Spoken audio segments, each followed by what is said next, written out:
मला मुरूम आहे का, ॲक्ने आहेत का, पिंपल्स आहेत का? नाही. का नाही आहे? त्याचं कारण आता ह्या व्हिडिओमध्ये बघा.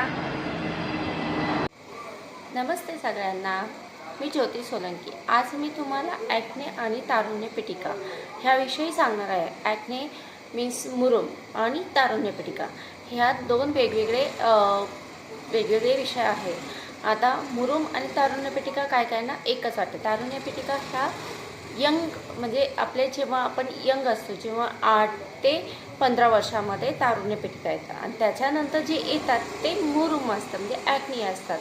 आणि तारुण्य पिटिका हार्मोन्सच्या चेंजेसमुळं येत असतात, त्या कालांतराने निघून जातात. पण मुरूम हे जोपर्यंत आपलं आयुष्य असतं तोपर्यंत येत असतात. ते का येतात त्याची कारणं म्हणजे एक तर असे की पोट साफ होत नाही, खाण्यापिण्याच्या वाईट सवयी तुमच्या त्याच्यामुळेही येत असतात.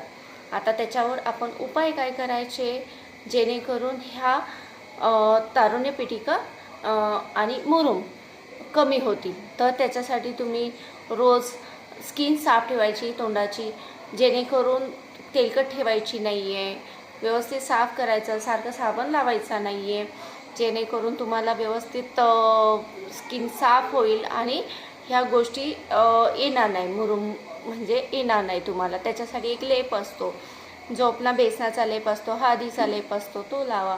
त्यानेही तुम्हाला हे जंतू संसर्ग असतात तेही होत नाही, त्याच्यामुळे ते मुरमा जास्त येत नाही. ठीक. तसेच स्किन साफ ठेवायची, चेहऱ्याची सारखी साफ करायची, लिंबाने साफ करायची, जेणेकरून हे मुरूम ॲक्ने तुम्हाला म्हणजे वाढत नाही आणि मुरुमांवर उपचार म्हणून अजीवनसत्व खूप उपयोगी पडतं. तर त्याचं तुम्ही दिवसातनं 3 वेळा त्याचे सेवन करायचे आहे. म्हणजे दिवसातनं ते 10 ग्रॅम हे निओसिन हा जीवनसत्व आपल्या शरीरात गेला पाहिजे. तो अजीवनसत्वातनं जातो, जेणेकरून मुरुमांवर खूप असा फरक पडतो. त्याचप्रमाणे म्हणजे तुम्ही फुटकळ्यांचे डाग जाण्यासाठी ई जीवनसत्व घ्यायचं, म्हणजे विटॅमिन ईच्या गोळ्या घ्यायच्या, जेणेकरून मुरुमांचे डाग हे जातात. आणि त्याचबरोबर ह्या सगळ्या गोष्टी करत असताना आपण बाहेरचं खाणं टाळायचं, जेणेकरून आपल्याला त्रास होणार नाही आणि पोटही नीट राहील आणि स्किनही नीट राहील. त्याच्यासाठी तुम्हाला काही माहिती हवी असेल तो तुम्ही नक्कीच माझ्या चॅनलला फॉलो करा, शेअर करा, सबस्क्राईब करा आणि काही तुम्हाला प्रश्न असतील तर तुम्ही मला कमेंट करू शकता. धन्यवाद.